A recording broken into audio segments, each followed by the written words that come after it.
norte é o nosso Amém, irmãos. Então, meus irmãos, a pergunta que nós estamos tratando do Catecismo Maior é a pergunta, na verdade, é uma seção de perguntas, né? Especialmente as perguntas 32, 33, 34 e 35, que são as perguntas que mostram como que Deus, então, em Cristo, ele realizou o chamado Pacto da Graça, né? Nós vimos na pergunta 31 que o Pacto da Graça foi feito com Cristo. O segundo Adão, conforme Paulo nos diz, Cristo que é a semente, né, da mulher, aquela que nós vimos lá em Gênesis 3,15. Deus prometeu que viria o descendente da mulher e que pisaria a cabeça do descendente da serpente. Então, os irmãos devem se lembrar que eu tenho insistido aqui neste ensino, não é, de mostrar que há sempre duas grandes linhagens. De um lado, a chamada linhagem santa, como nós costumamos nos referir, né, pelos termos bíblicos, ou nós poderíamos também chamar de linhagem da mulher, ou a semente da mulher. E, de outro lado, nós temos a linhagem profana, ímpia, a linhagem que se afastou de Deus, né, que é a linhagem que nós podemos também chamar de a descendência de Satanás. Então, nós temos sempre nas Escrituras, depois da queda, nós vamos ter sempre duas grandes famílias, duas grandes vertentes. De um lado, a semente da mulher, de outro lado, a semente da serpente, né? Então, por exemplo, se os irmãos olham para Adão, os irmãos percebem que nós temos, então, de um lado, nós temos Abel, que é o descendente da mulher, aquele que recebeu, aquele de quem Deus recebeu a oferta, né, de maneira agradável, mas, ao mesmo tempo, você tem Caim, o descendente da serpente, aquele que cultiva impiedade no seu coração. E qual é o grande intento de Caim? Destruir a semente da mulher, que é Abel ali representando, né? Abel representando esta semente. Quando Caim mata Abel, então vem a primeira grande crise na teologia bíblica, que é a seguinte pergunta: e agora? O que é que vai acontecer? Porque Deus prometeu um descendente, uma semente da mulher que pisaria a cabeça da serpente. Quem então poderá fazer este papel de descendência da mulher? Então Deus, de maneira misericordiosa, dentro do seu plano, ele então coloca Sete, né, que é o outro filho de Adão, e este Sete, que vai aqui substituir, entre aspas, Abel, ele vai então assumir agora esta outra linhagem, né, contrária à linhagem da serpente. Ele assume então o papel da linhagem da mulher, da semente da mulher. E os irmãos vão, ao longo da história bíblica, os irmãos sempre vão perceber que o lado que representa a serpente sempre destruirá ou tentará destruir a semente da mulher, né? As grandes nações que se levantam, por exemplo, contra Israel para guerrear, destruir, etc., são representantes desta semente da serpente, que se levanta contra a semente da mulher, né? Então, qualquer lugar da Bíblia que você olhar, você vai perceber esse grande embate, ou aquilo que os teólogos da apologética chamam de antítese, não é? Você sempre vai encontrar esse conflito. Vou pegar aleatoriamente aqui, por exemplo, Daniel, não é? Profeta.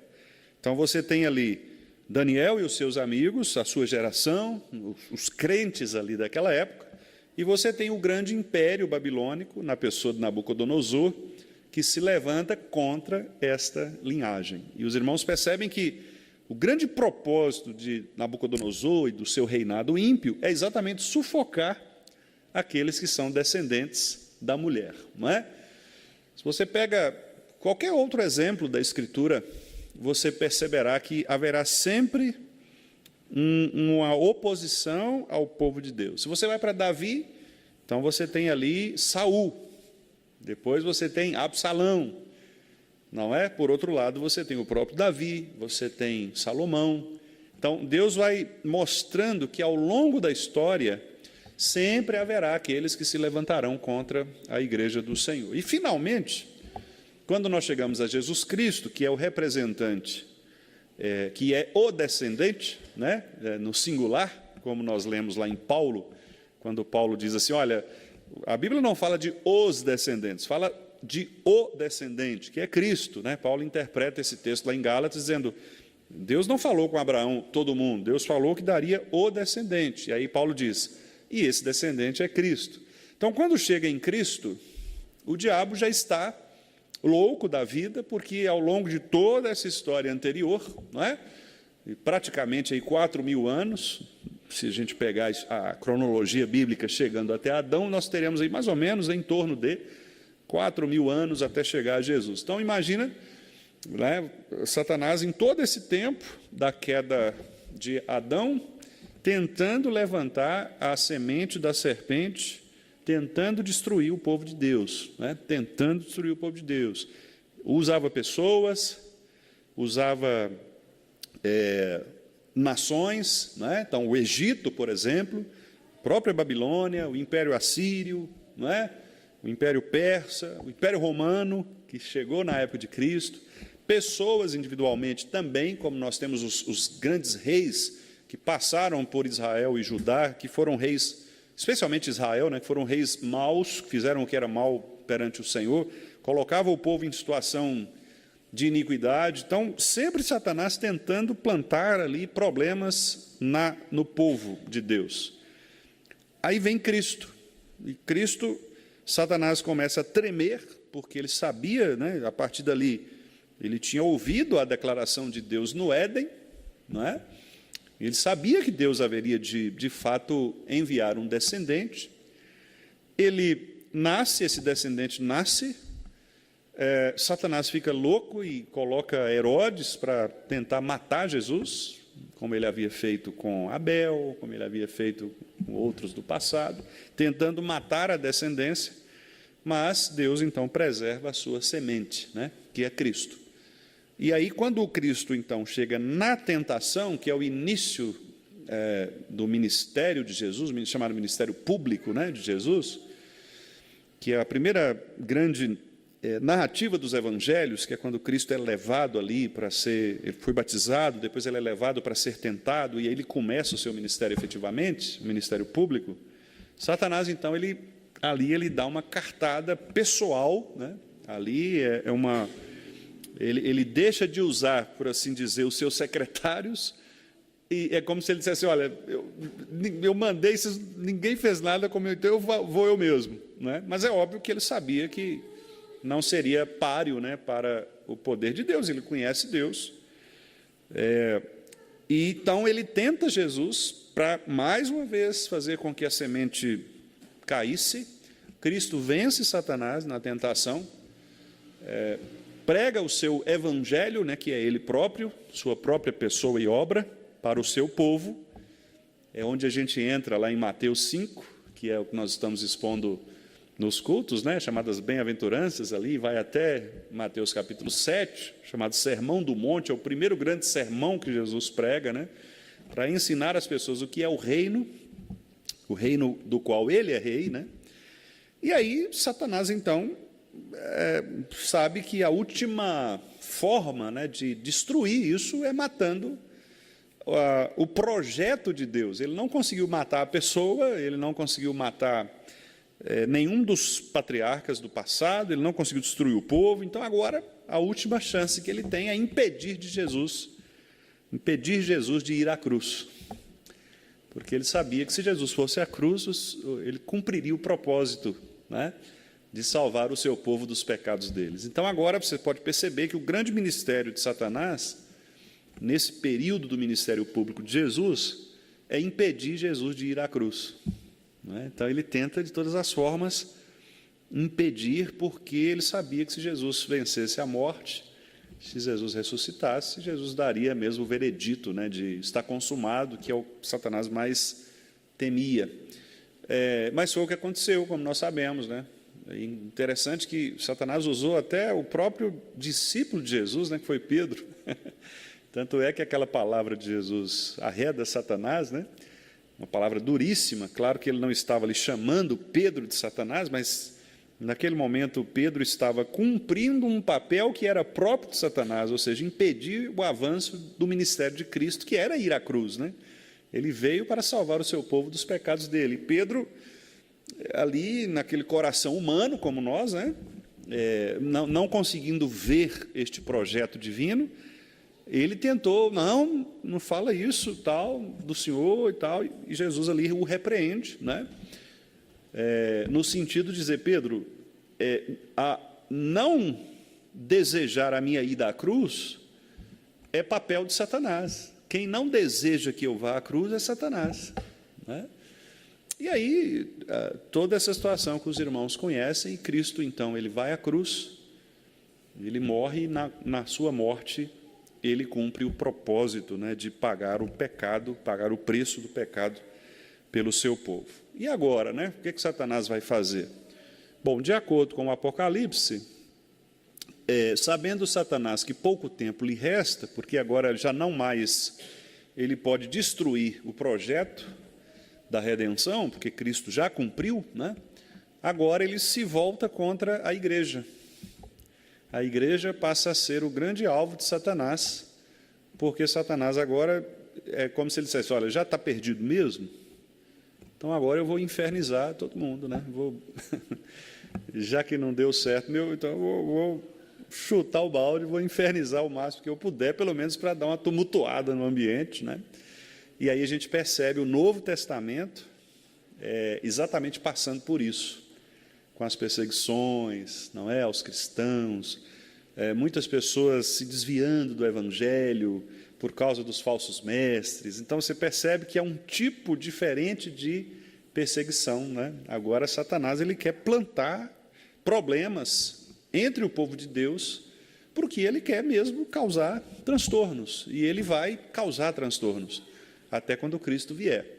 E é por isso que Cristo escreve, não é, na pena do apóstolo João, as cartas ao Apocalipse. Então, aquelas cartas, com a graça de Deus, nós vamos usá-las também no sermão, né? Eu estou planejando fazer uma série também de exposições nas 7 cartas.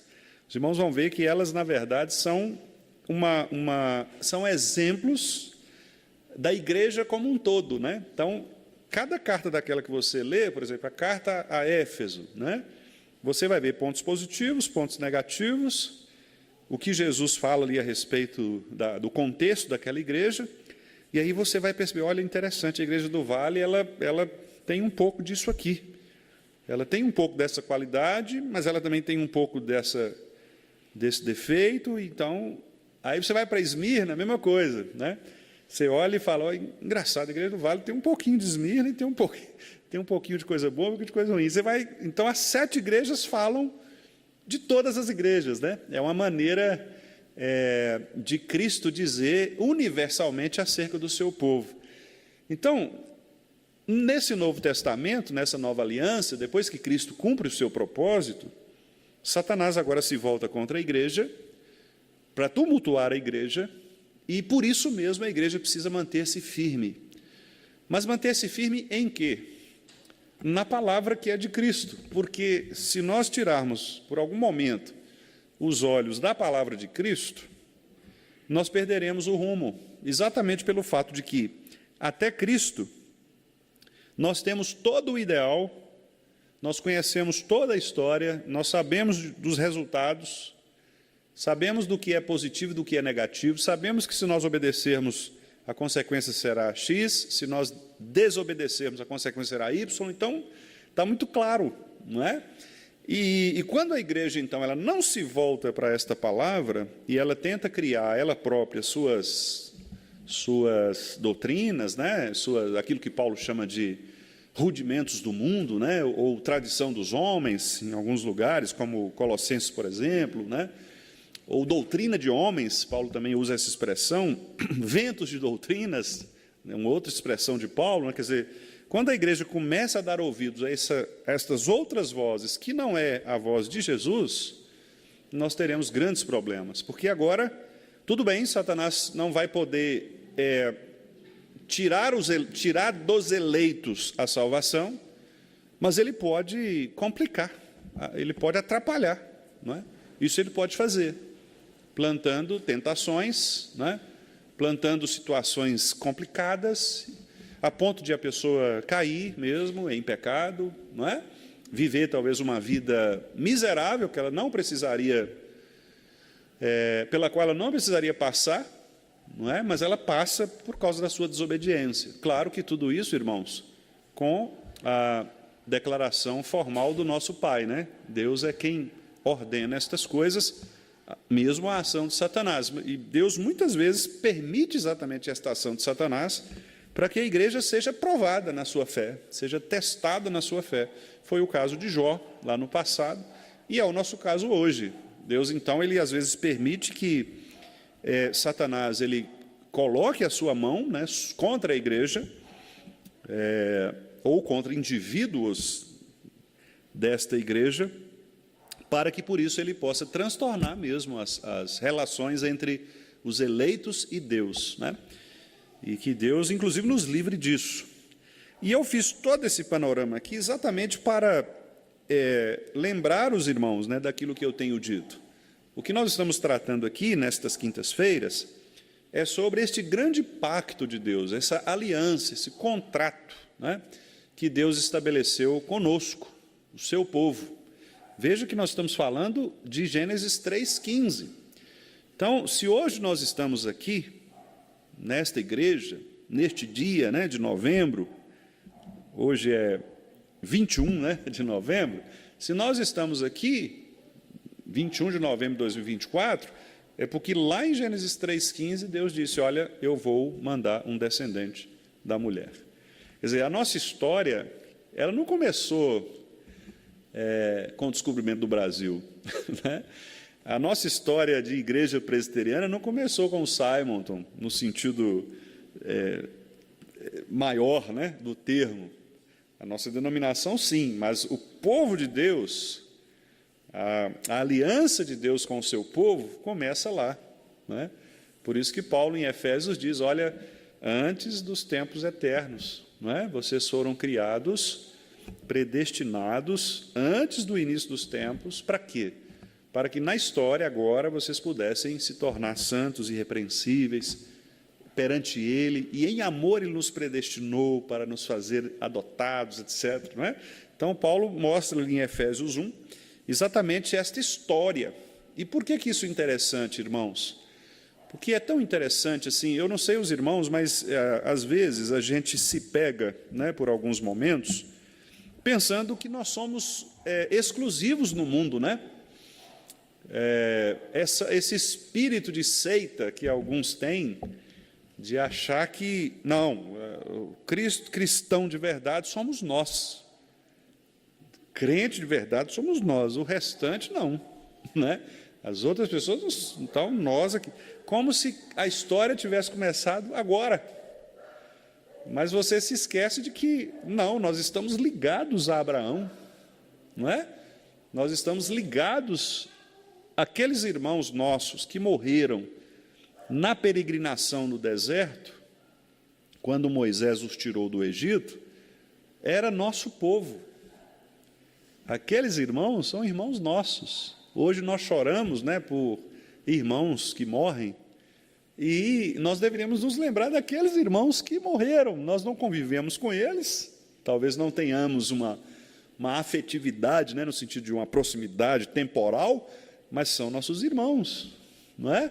Os nossos irmãos que morreram sob os impérios, irmãos que foram torturados, não é? Os profetas do passado que foram mortos pelos algozes, como Acabe, por exemplo, Jezabel, que mandava matar os profetas. Nós sabemos de histórias de irmãos profetas fiéis a Deus que se escondiam nos buracos, nas cavernas. Essa é uma informação que nos é dada por Hebreus, né? Hebreus 11, quando ele fala da galeria da fé, ele fala assim que alguns que andavam nos antros da terra. É uma expressão que ele utiliza. Ele está se referindo ali a um grupo de profetas que foram perseguidos sob Acabe e Jezabel e que se escondiam nos buracos de cavernas, no mato, né? Se escondia por aí, não é? Porque se fossem encontrados eles seriam mortos, cruelmente mortos. Então esses irmãos são irmãos nossos, são pessoas que creram no mesmo Deus que nós cremos, pessoas que foram salvas pelo mesmo Espírito e pelo mesmo pacto do qual também nós somos salvos. Quer dizer, nós temos uma história. Isso é muito interessante, né? Então, quando nós falarmos assim, olha, nós somos tradicionais ou somos conservadores, né? O que nós estamos querendo dizer é isso, nós temos uma história. Isso é muito interessante, né? Porque você tem uma linhagem. Você pode dizer, não, eu sou daquele povo ali, eu tenho uma tradição. Eu não nasci ontem, eu tenho uma tradição, não é? Você se converteu hoje, mas o seu chamado ele foi antes dos tempos eternos. Quer dizer, hoje você caiu na real, o Espírito te converteu e você percebe, olha, eu estava perdido, olha a minha família, não é? E aí nós, então, nos deslumbramos com estas verdades. Então, as perguntas 31 até 35, elas falam sobre isso, né?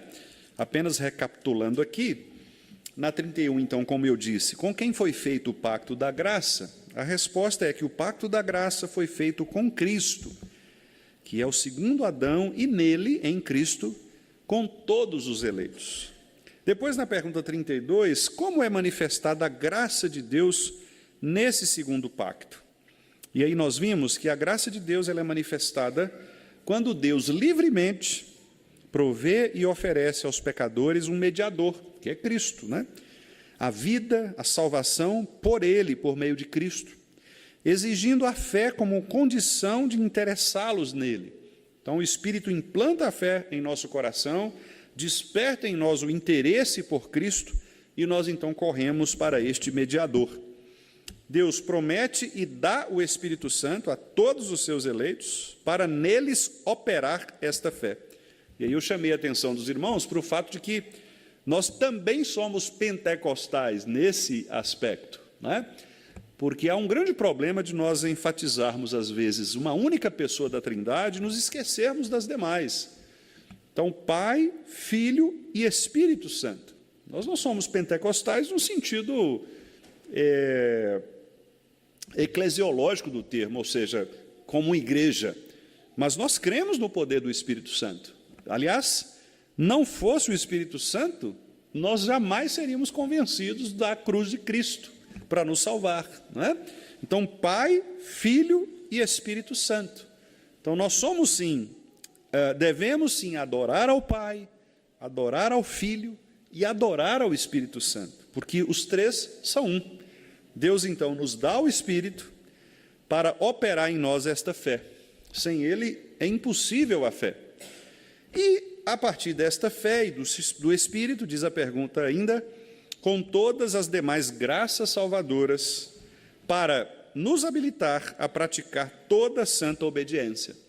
Então, você pensa assim, olha, eu tento, pastor, eu luto, mas não consigo. Você não vai conseguir mesmo, sozinho, jamais. Se o Espírito Santo não habilitar o seu coração para o arrependimento, para a volta, né, o retorno a Cristo, que é o Evangelho, nada feito. Você precisa do Espírito Santo. Eu preciso do Espírito Santo. Todos nós, porque é Ele quem nos habilita a praticar a obediência. Ah, pastor, eu tenho uma dificuldade grande com determinada prática. Por exemplo, o dízimo. Eu não consigo, eu marco, eu faço lá, mas aí eu gasto e tal. Ora, querido, é o Espírito Santo que vai te habilitar. Ore e peça a Ele. Não é? Dispõe o seu coração para uma disciplina, conte com o Espírito Santo. Aí você começa 1, 2, 3, 6, 7 meses, no 8º mês você escorrega de novo, no 9º você escorrega de novo. O que você faz? Espírito Santo. Santo Espírito me ajuda, né? Eu tenho um problema uma pessoa irascível, né? Eu sou muito irado e respondo tal, com grosseria às pessoas. Pastor, eu já tentei com outro jeito, mas eu sou assim mesmo, eu falo a verdade. Sim, peça ao Espírito Santo: Senhor, pelo teu Espírito, me habilite para que eu possa obedecer ao Senhor. Eu preciso do Senhor. Sozinho nós não vamos conseguir mesmo, né?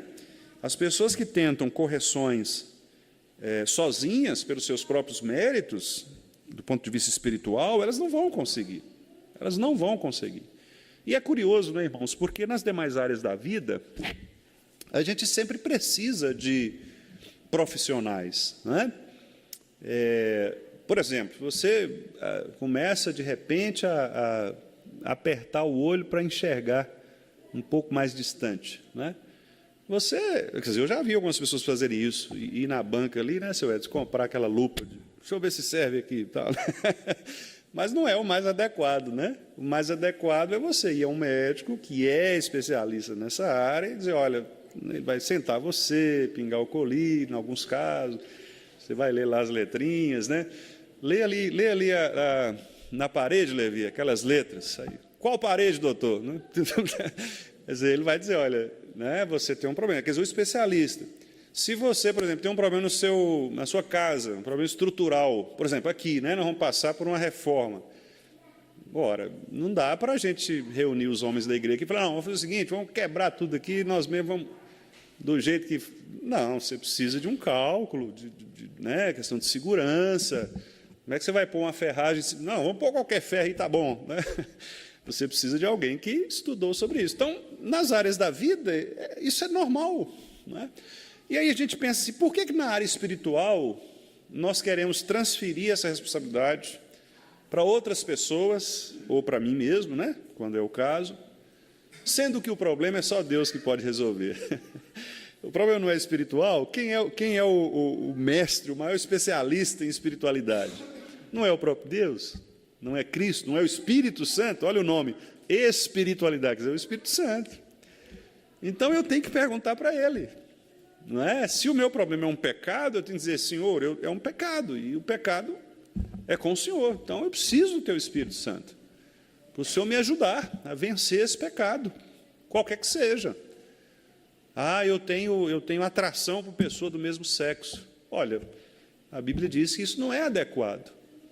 Você vai dormir hoje e amanhã, você já amanhece sem o desejo? Não, às vezes você vai lutar contra isso, mas, ora, Espírito Santo, eu preciso do Senhor, tem que vencer isso, né?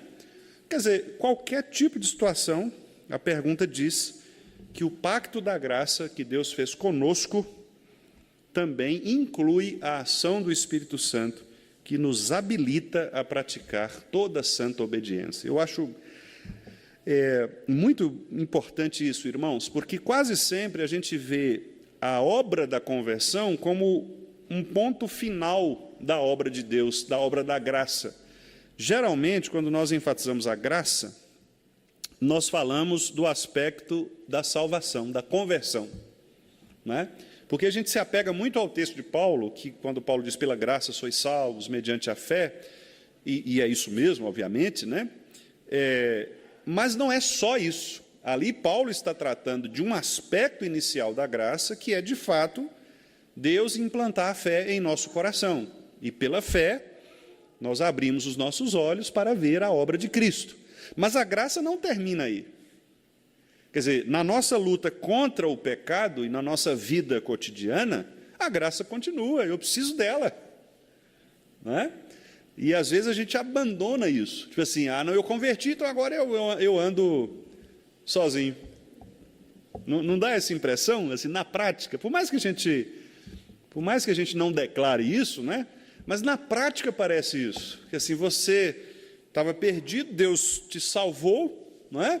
E agora, beleza, já deu certo, já consertei, já coloquei os stents no coração, já fiz uma ponte safena, agora dá para eu... Não preciso do médico mais não, já dá para eu andar sozinho. Não, no caso da conversão não dá, né? Porque é do início ao fim, né? Então, quer dizer, este pacto de Deus, ele é do início ao fim.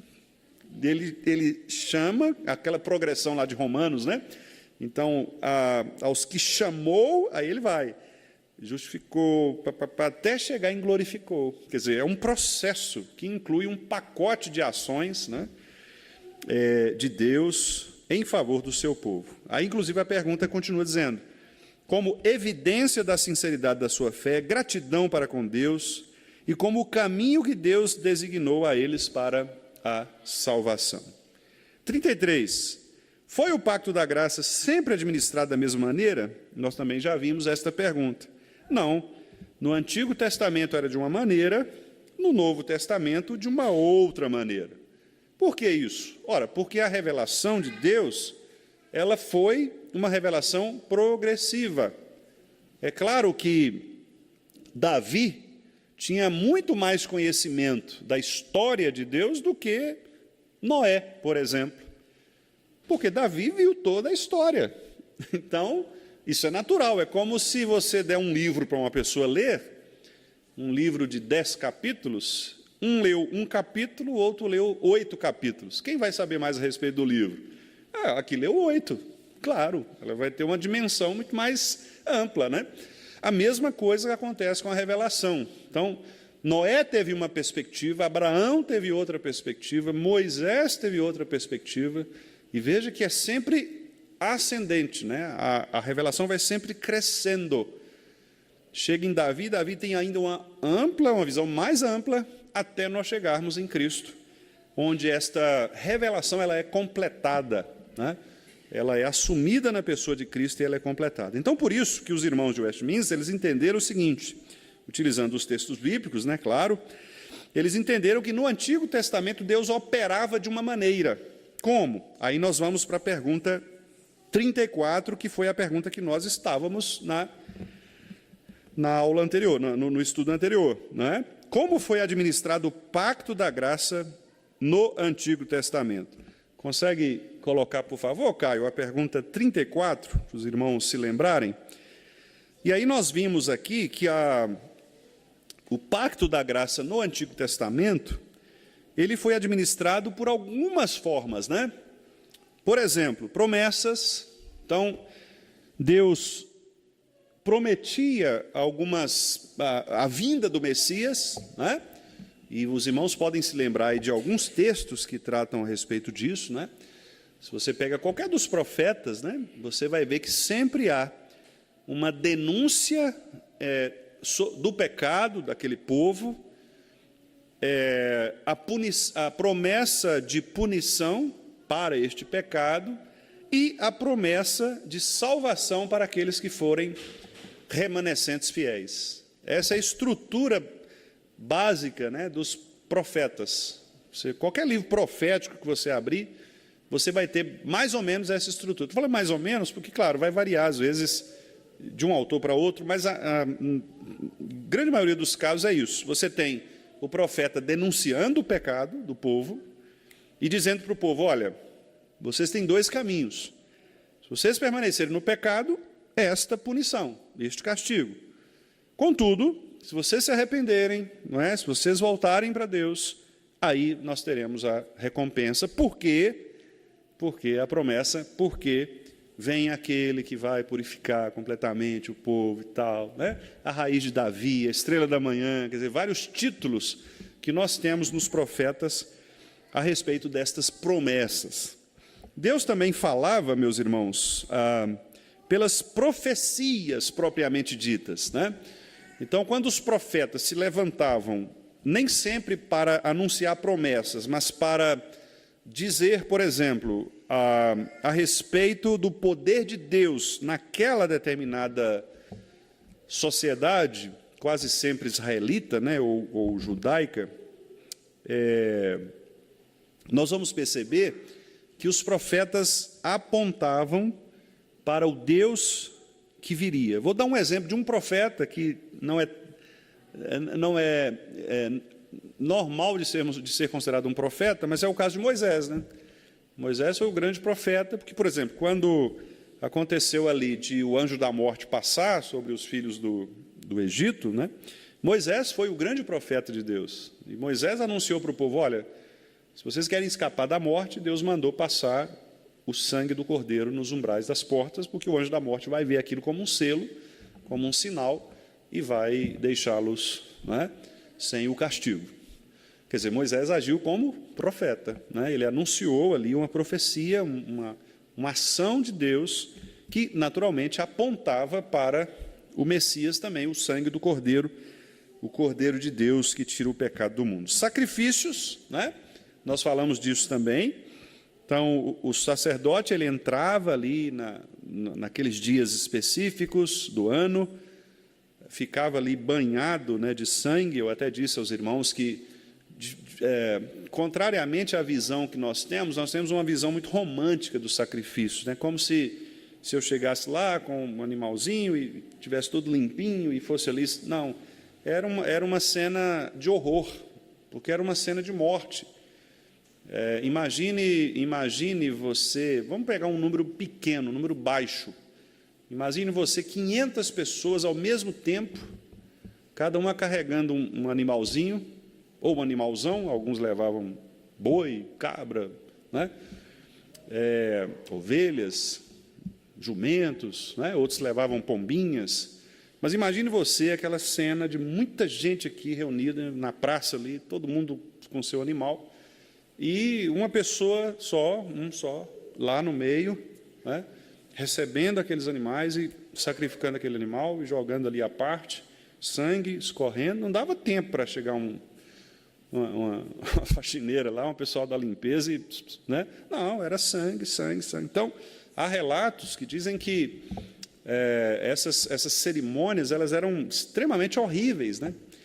Porque envolvia mesmo esse sofrimento, esse aspecto cruel ou cruento, né? Então, o sacerdote muitas vezes ficava mergulhado mesmo no sangue. Há relatos de que alguns chegavam até os joelhos, né? O sangue ali, tal, e o cheiro. E aquilo, alguns deles eram queimados. Então, o cheiro de sangue queimado, os irmãos já sentiram esse cheiro aí. Então, imagine aquilo, né? Aquela situação, pessoas gritando, chorando, porque era também um momento de arrependimento. Então, gente que gritava, chorava, né? Não era uma situação confortável, não era uma situação confortável.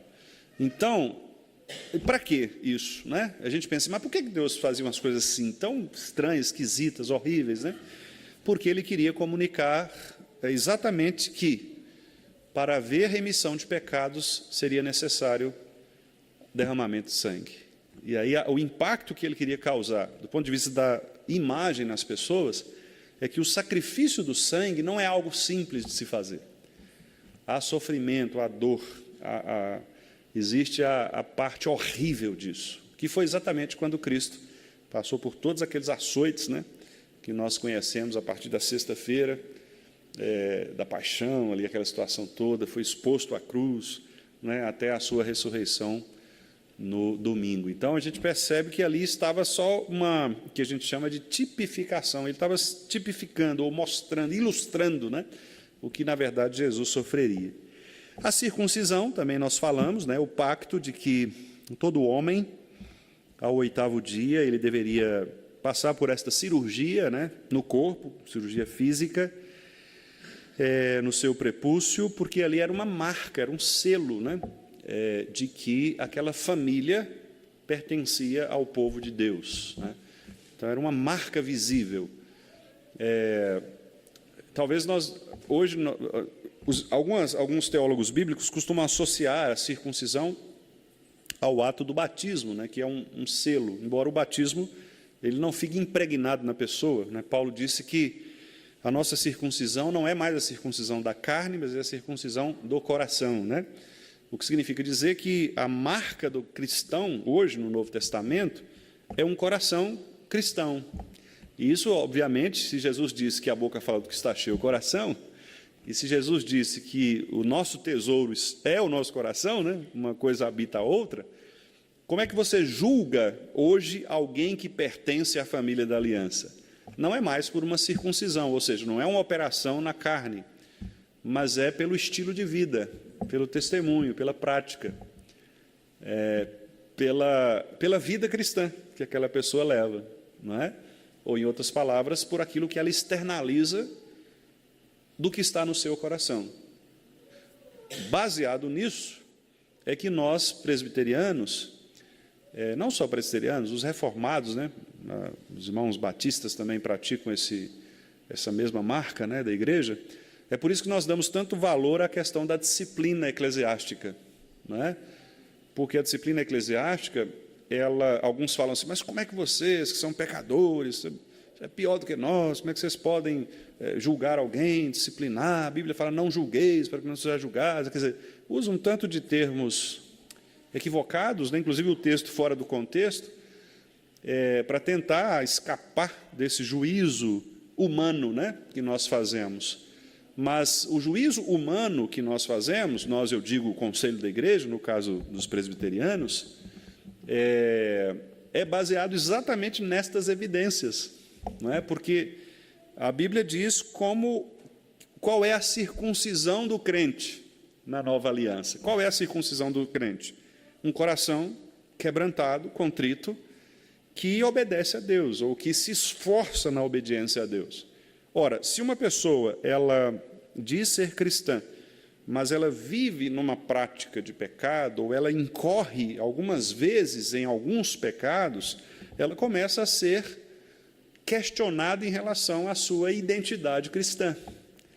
Então, nesse caso, os pastores da igreja, o que fazem? Eles percebem isso, identificam que aquela pessoa tem algum desvio, né, neste seu comportamento cristão, e então eles passam a pastorear esta pessoa de uma maneira mais efetiva. Às vezes faz uma visita pastoral, às vezes chama para um aconselhamento, às vezes chama no conselho mesmo. Por quê? Porque a ideia é dizer, irmão, olha, o que está acontecendo? Você é nosso irmão, mas a gente está percebendo que você está, não é, tomando alguns outros rumos. E por que isso está acontecendo? Então, a ideia da disciplina não é punir, não é vingar, nada disso. A ideia da disciplina é exatamente revelar esta circuncisão do coração, né? Este pertencimento ao qual o crente ele faz jus pela obra de Cristo no corpo de Cristo. E, finalmente, aí o texto cita, né, nominalmente a Páscoa. E a Páscoa, nós sabemos, eu já disse aqui, foi aquele momento em que Deus, então, realizou ali aquela obra maravilhosa, né, de manter vivos os herdeiros de Israel, isso anunciando o que aconteceria com Jesus anos mais tarde, quando também Herodes tentaria matar a semente da serpente no seu nascedouro, mas Jesus foi protegido, né, por este poder do Senhor. E ele, então, finalmente celebra ali com os seus discípulos a chamada ceia, ou Santa Ceia, ou Eucaristia, né? Que é exatamente esta ordenança de que, ao comermos o pão e bebermos o cálice, nós estamos nos lembrando deste Cordeiro de Deus, que ofereceu tanto o seu corpo, a sua carne, né, o pão, quanto o seu sangue, o vinho. Então, nós unimos esses dois elementos para nos lembrar da nossa história, de que Deus, ao longo da história, sempre protegeu o seu povo, e Ele vai e continuará protegendo. Então, por isso que quando Cristo instituiu a ceia, quando Ele diz fazer isto em memória de mim, né, nós reformados não entendemos, reformados calvinistas, né, porque os zwinglianos também eram considerados reformados, né, em alguma medida, eles entendiam que, não, na verdade, a ceia é apenas para memória mesmo, para lembrar. Não há nada de mais especial na ceia do que o aspecto da lembrança, que obviamente já seria uma coisa importante. Mas os calvinistas disseram, não, há algo a mais, há algo além da lembrança, porque não é só nos lembrar do que Cristo fez, mas é nos fortalecer espiritualmente com esta ordem de Deus, de Cristo, de nós comermos da sua carne, bebermos do seu sangue, metaforicamente, claro, porque fazendo isto, nós estamos simbolizando a participação que nós temos como tanto no sofrimento dele quanto na vitória dele.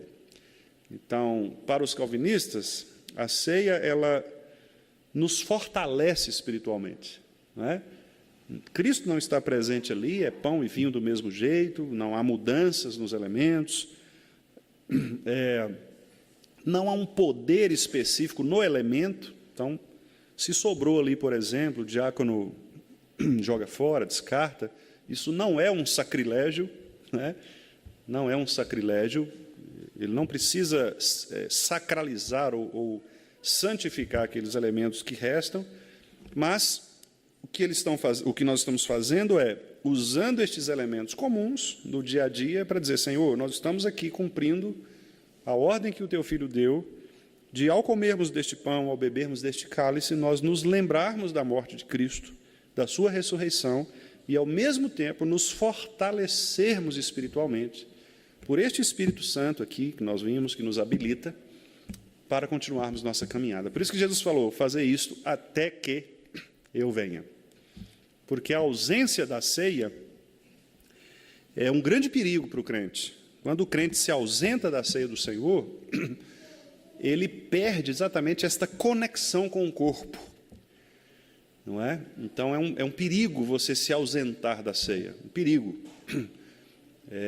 Você perde esta referência, né? Quando você participa da ceia todo mês, você marca a sua referência.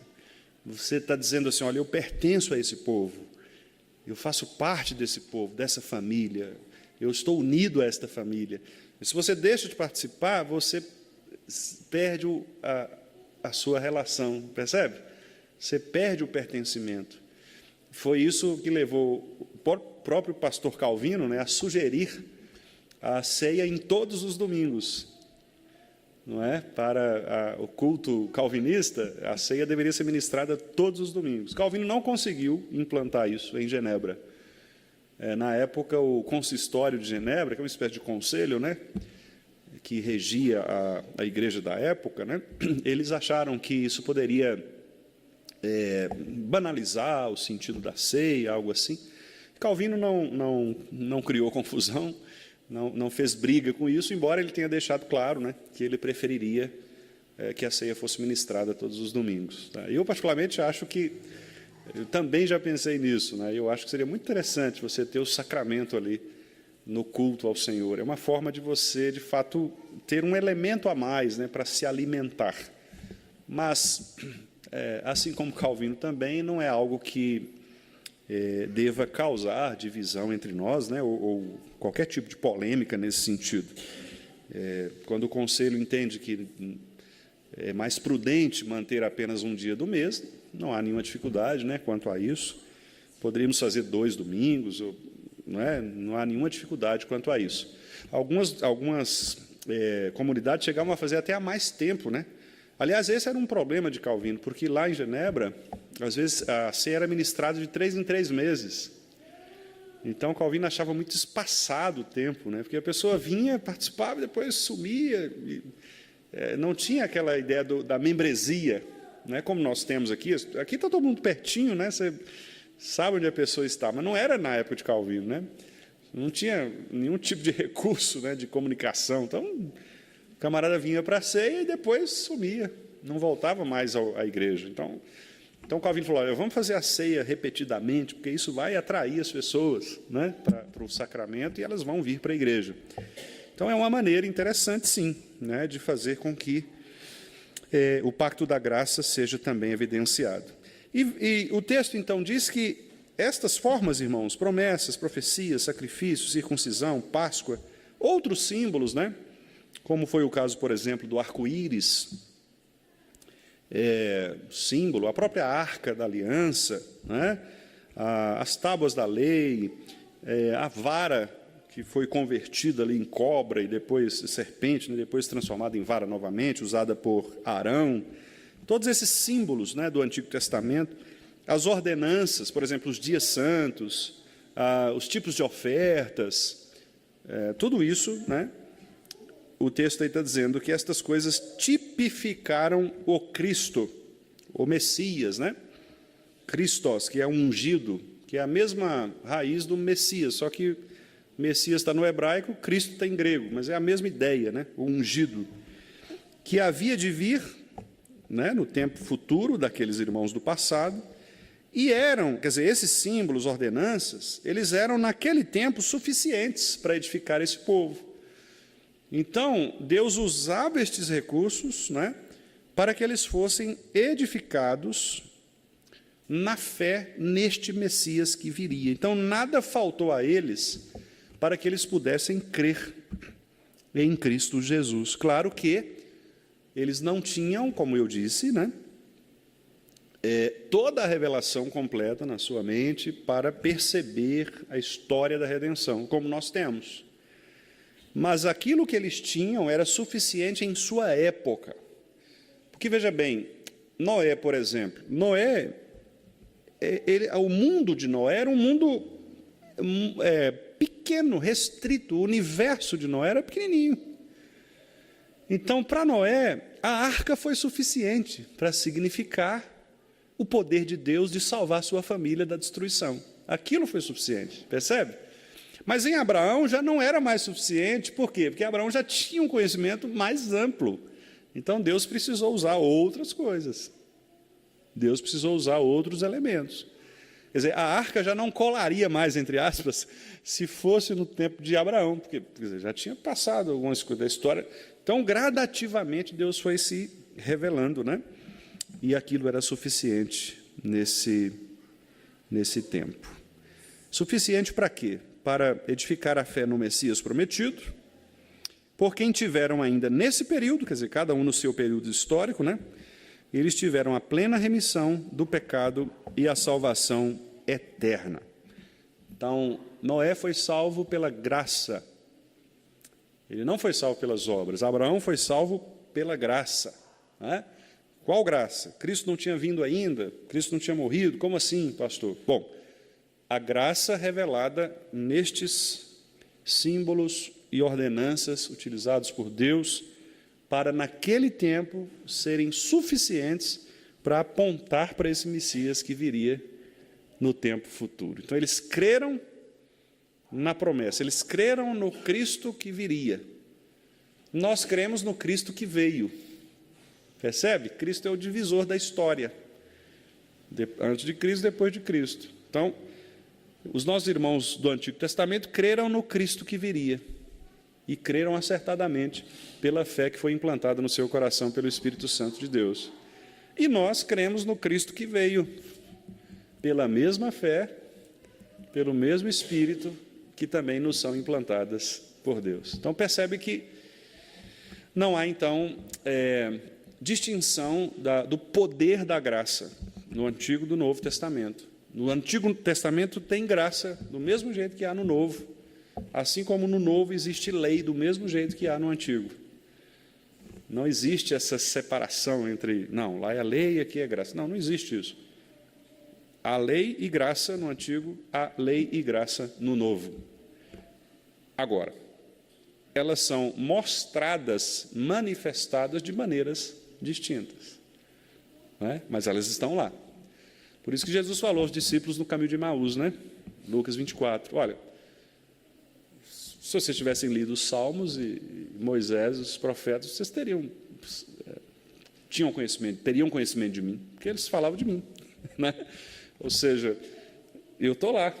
Vocês é que não foram capazes de ver como aqueles irmãos que, pela fé, foram despertados para ver. Então, meus irmãos, na próxima pergunta, que nós veremos no próximo estudo, se Deus assim nos permitir, nós veremos, então, a pergunta 35, que é como o pacto foi administrado no Novo Testamento. E aí é muito interessante essa pergunta, eu sugiro aos irmãos que não faltem ao próximo estudo, porque nós vamos ver aspectos que são muito próximos da nossa época, né? Porque nós vivemos no Novo Testamento, nós vivemos na Nova Aliança. Então, por exemplo, nós vamos falar sobre pregação da palavra, celebração dos sacramentos, não é? E isso é muito importante para que a gente entenda como Deus usa estas coisas, usa a palavra, por exemplo, para nos revelar sobre sua graça, não é? Então, eu convido os irmãos aí que não faltem, né, nos próximos estudos. Nós vamos abordar as perguntas 35, né, e 36, tratando deste mediador. Mas, meus irmãos, embora eu tenha feito toda esta palestra aqui, né, foi uma aula, eu não gostaria que nós saíssemos sem ler um texto da Escritura, né? Porque, embora nós tenhamos feito isso no estudo anterior, por isso eu estou bem tranquilo, né?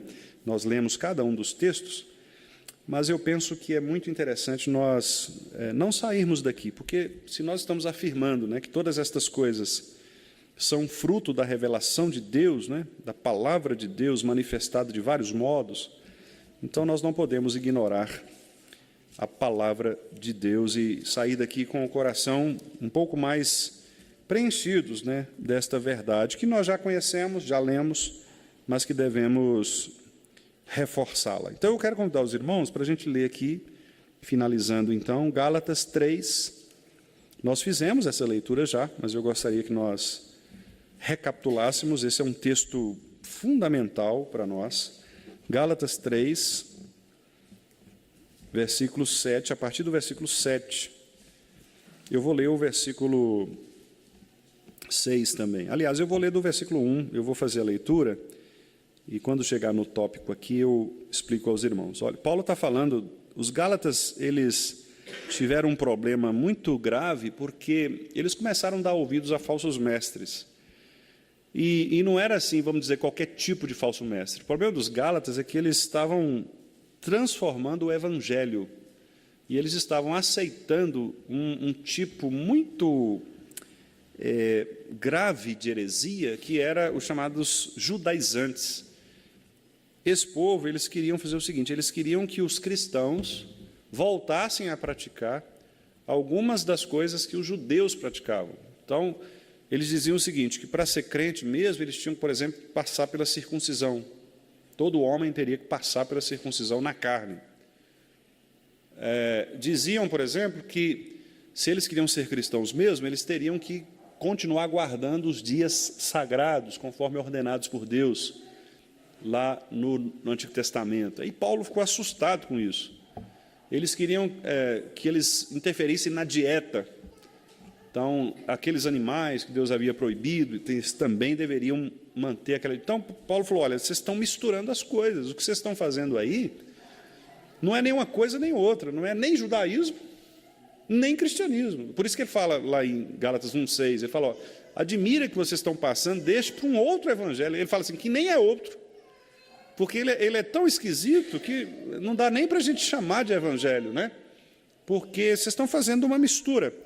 E olha só como é que ele fala aí no capítulo 3. Ele fala assim, ó Gálatas insensatos, quem vos fascinou a vós outros, ante cujos olhos foi Jesus Cristo exposto como crucificado? Quem vos fascinou, né? Eu gosto dessa palavra. Fascinação é uma coisa que tem a ver com isso mesmo. Quer dizer, a pessoa fica assim, ela fica deslumbrada, né? Ela fica vidrada ali, ela se atrai por uma mentira, uma facilidade incrível, e ela acha que está bom, não, é isso. E Paulo está dizendo, irmãos, não é isso, vocês estão agindo com extrema insensatez, né? E qual era a insensatez deles? Olha o que Paulo vai falar aí. Quero apenas saber isto de vós. Recebestes o Espírito pelas obras da lei ou pela pregação da fé? Olha que pergunta interessante. Quer dizer, peraí, vocês são crentes por que razão? Vocês têm duas alternativas, né? Por que eu sou crente? Primeiro, pelo meu esforço de obedecer à lei. Segundo, porque eu ouvi a pregação da palavra, a pregação da fé. Aí Paulo começou a confundir esse povo. Sois assim insensatos que, tendo começado no Espírito, estejais agora vos aperfeiçoando na carne. Que carne? Olha, eles queriam fazer a circuncisão, queriam guardar os dias santos, voltar às coisas da carne. Né? Não tem aquele pessoal que paga promessa, por exemplo, que faz, sobe escadaria, que anda de joelho. Não tem. É isso aqui. É viver segundo a carne. Tipo assim, é a obra da lei. Então, o indivíduo ele se aperfeiçoa na carne. O cara dá chicotada no corpo, ele acha que isso vai resolver o problema Então, por exemplo, ele é uma pessoa lascívia, né? Ele não consegue, por exemplo, lidar com a questão sexual. Então, para resolver isso, ele tem que apanhar, ele pega um chicote para se bater em si e tal, né? Tortura o seu próprio corpo. Paulo está falando, não, gente, não é isso. Voltar para coisas da carne não é isso, espiritual não é isso. Terá sido em vão que tantas coisas sofrestes, que, na verdade, foram em vão. Foram em vão. Paulo falou, olha, tudo que vocês passaram foram em vão, porque nada do que vocês passaram leva vocês para o céu. Leva vocês para o céu. Eu acho engraçado, irmãos, desculpe, eu prometo que eu não vou demorar tanto, não, mas uns 5 minutinhos eu encerro. Mas eu acho interessante, graças a Deus, os nossos irmãos missionários que vieram aqui, eles não padecem desse mal, graças a Deus. Fiquei muito feliz por todos que estiveram aqui, porque deram, não é, pela graça de Deus, um bom testemunho do seu ministério. Mas, às vezes, é ruim você criar a expectativa de que o missionário ele é mais crente do que você, porque ele sofre. Não sei se os irmãos já tiveram essa impressão. Tipo assim, o indivíduo chega aqui e fala assim, irmãos, eu morei lá nos índios e tive malária 150 vezes e tal, e estou vivo, levei flechada na orelha, não sei o quê, e começa a contar. Aí você pensa, não, esse cara tem que ir para o céu mesmo, porque não é possível, o cara sofreu demais. Tal. Não dá essa impressão de que o sofrimento do indivíduo é a causa vamos dizer assim, justificaria, né, a salvação dele? Às vezes a gente tem esse pensamento, que é um pensamento errado. Claro que é errado. É claro, nós vamos compadecer com o nosso irmão, é óbvio. Ninguém quer, não é, que alguém seja torturado, sofra. Ninguém quer isso. Mas a gente tem que tomar cuidado para não achar que este sofrimento dele o torna mais crente, ou seja, mais merecedor da graça de Deus. Não. Às vezes tem um outro que nunca sofreu, o cara é rico, é herdeiro, uma herança milionária, o cara ricão, dono de muita coisa, nunca sofreu na vida, nunca pregou um prego. E a graça é tão grande quanto aquele que está lá 150 vezes malária. A graça não olha essas coisas. Isso às vezes nos causa uma certa indignação, né? Você fica, poxa vida, mas é injusto, Deus tinha que privilegiar mais. Não, é por isso que é graça mesmo. Não é? E é o que Paulo está falando, né? Foi em vão o que vocês sofreram, porque não importa o que vocês sofram. Não importa. E o que importa, aí vem o 5. Aquele, pois, que vos concede o Espírito e que opera milagres entre vós, porventura, o faz pelas obras ou pela pregação? Né? Quem opera milagres, opera como? E aí Paulo responde, é o caso de Abraão, que creu em Deus, e isso lhe foi imputado para a justiça. O que Abraão fez? Creu. Essa é a resposta de Paulo.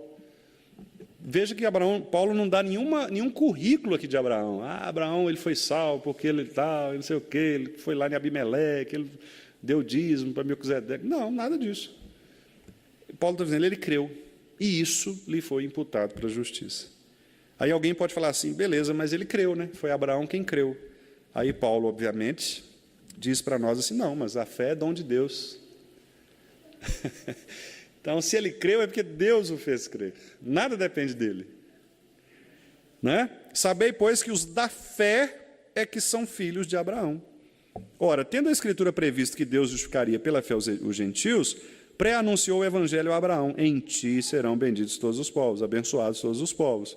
De modo que os da fé, não os da circuncisão, não os da carne, não os das boas obras, os da fé, são abençoados com o crente Abraão. Todos quantos, pois, são das obras da lei, estão debaixo da maldição, porque está escrito, maldito todo aquele que permanece em todas as coisas escritas no livro da lei para praticá-las. Pastor, então a gente não tem que praticar a lei? Não é isso que Paulo está falando. Paulo está falando de pessoas que querem ser salvas pela obediência à lei. Estas pessoas não vão ser salvas pela obediência à lei, porque elas não vão conseguir ser perfeitas diante da lei. Por isso que diante da lei nós somos malditos. Porque você olha para a lei e você percebe a sua indignidade. Então, maldito todo aquele que olha para a lei e não consegue ser perfeito. Ora, se você for comparado com a lei, você é maldito mesmo. Qual de nós aqui pode sobreviver ao crivo da lei, né? E é evidente que, pela lei, ninguém é justificado diante de Deus. Por quê? Porque o justo viverá pela fé. Ele pega aqui o texto lá de Abacuque, né? Ora, a lei não procede de fé, mas aquele que observar os seus preceitos, por eles viverá. Cristo nos resgatou da maldição da lei. Qual maldição? Aquela de que, quando nós olhamos para a lei, nós somos malditos, porque nós não conseguimos ser perfeitos. Não é que Paulo está falando que a lei é maldita e que por isso a gente não tem que obedecer os 10 mandamentos. Não é? Não, pastor, isso aí é coisa do passado, isso aí é... Igreja, não temos que obedecer. Não, não é isso que Paulo está falando. Pelo contrário, Paulo está falando o seguinte: Cristo nos resgatou dessa maldição, não é? Fazendo-se Ele próprio maldição em nosso lugar, porque está escrito: maldito todo aquele que for pendurado em madeira. Cristo se tornou maldito, né? Para quê? Versículo 14. Vamos ler juntos agora o 14, para a gente encerrar? Para que a bênção de Abraão chegasse aos gentios em Jesus Cristo, a fim de que recebêssemos pela fé o Espírito prometido. Olha que maravilha, que argumento poderoso, né? Paulo está dizendo, olha, Abraão creu em Deus, e foi isso que o salvou. Então, se você é filho de Abraão, você não precisa cumprir a lei, porque você não vai conseguir cumprir a lei. Diante da lei, você é maldito. E houve alguém que veio para ser o maldito em seu lugar, que foi Cristo. Então, agora você não olha para a lei para cumpri-la. Você olha para Cristo que cumpriu a lei, para que este Cristo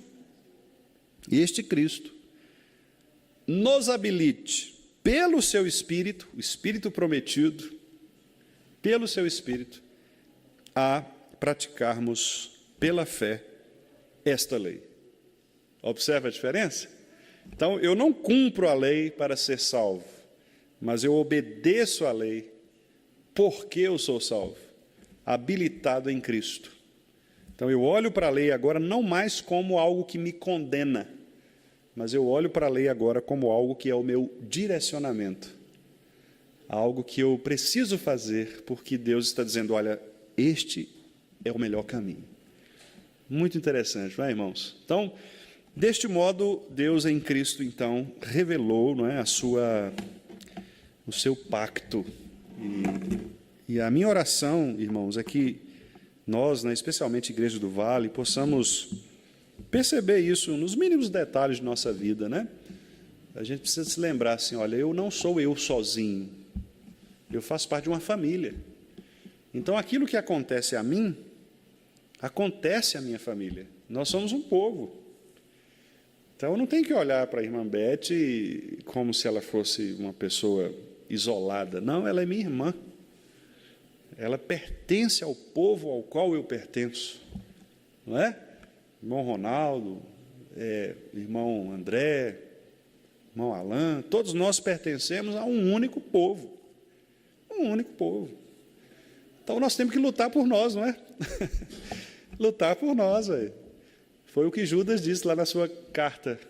Não é? Ele fala assim, olha, lutem diligentemente para preservar essa unidade da fé em Cristo. Porque vocês vão enfrentar muitos problemas, perseguições, falsos mestres.